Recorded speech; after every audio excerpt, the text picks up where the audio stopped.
بسم اللہ الرحمن الرحیم۔ السلام علیکم ناظرین، رمضان کے بعد سوال کے مہینے میں 6 نفل روزے رکھنے کی بڑی فضیلت ہے۔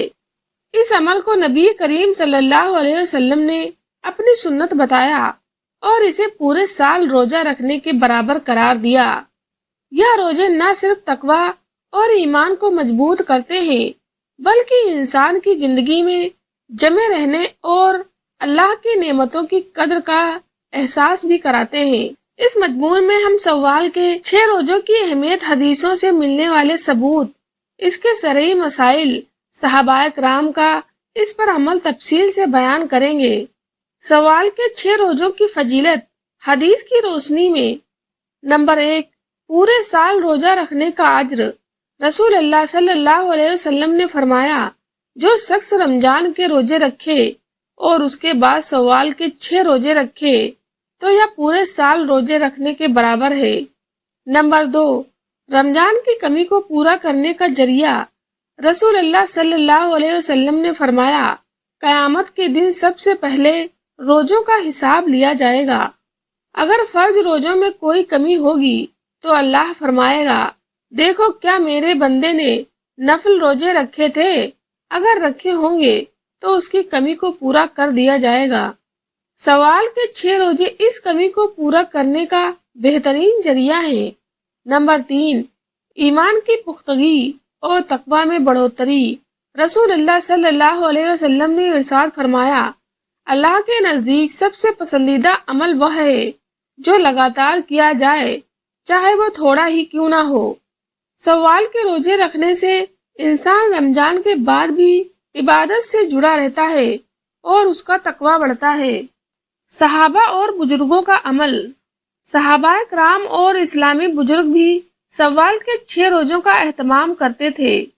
نمبر 1، حضرت ایوب انصاری رضی اللہ عنہ۔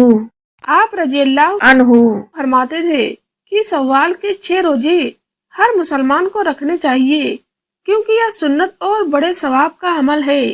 نمبر 2، حضرت عمر بن عبدالعزیز آپ فرماتے تھے کہ جو شخص سوال کے 6 روزوں کی سنت کو نہیں اپناتا وہ رمضان کے بعد بہت جلدی عبادت میں سستی کرنے لگتا ہے۔ سوال کے 6 روزوں کی حکمت اور فائدے۔ نمبر 1، رمضان کے بعد لوگ عبادت میں کمی کر دیتے ہیں۔ یہ 6 روزے ہمیں اللہ کی عبادت سے جوڑے رکھتے ہیں۔ نمبر 2، روزہ رکھنے سے انسان اپنی نفسانی خواہشات پر قابو پانا سیکھتا ہے اور حرام چیزوں سے بچتا ہے۔ نمبر 3، سوال کے 6 روزے پیٹ کے معدے کو دھیرے دھیرے نارمل کرنے میں مدد دیتے ہیں اور شریر کو ڈیٹاکس کرتے ہیں۔ نمبر 4، رمضان میں جو نعمتیں ملی ان کا شکر ادا کرنے کا بہترین طریقہ یہ ہے کہ ہم سوال میں بھی روزے رکھیں۔ سوال کے 6 روزے رکھنے کا صحیح طریقہ۔ نمبر 1، اگر رمضان میں کوئی روزہ چھوٹ گیا ہو تو پہلے اس کی قضا کرنی چاہیے۔ نمبر 2، سوال کے 6 روزے لگاتار بھی رکھے جا سکتے ہیں اور الگ الگ بھی۔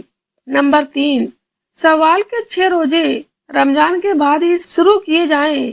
نمبر 4، سوال کے 6 روزے اس مہینے پورا کریں۔ سوال کے 6 روزے پورے سال روزہ رکھنے کے برابر ہیں۔ یہ روزے رمضان کے بعد تقوی کو بنائے رکھتے ہیں اور اللہ کی بے شمار رحمتیں حاصل کرنے کا ذریعہ ہے۔ ہمیں چاہیے کہ اس سنت کو اپنائیں اور دوسروں کو بھی اس کی دعوت دیں۔ اللہ ہمیں اس سنت پر عمل کرنے کی توفیق دے، آمین۔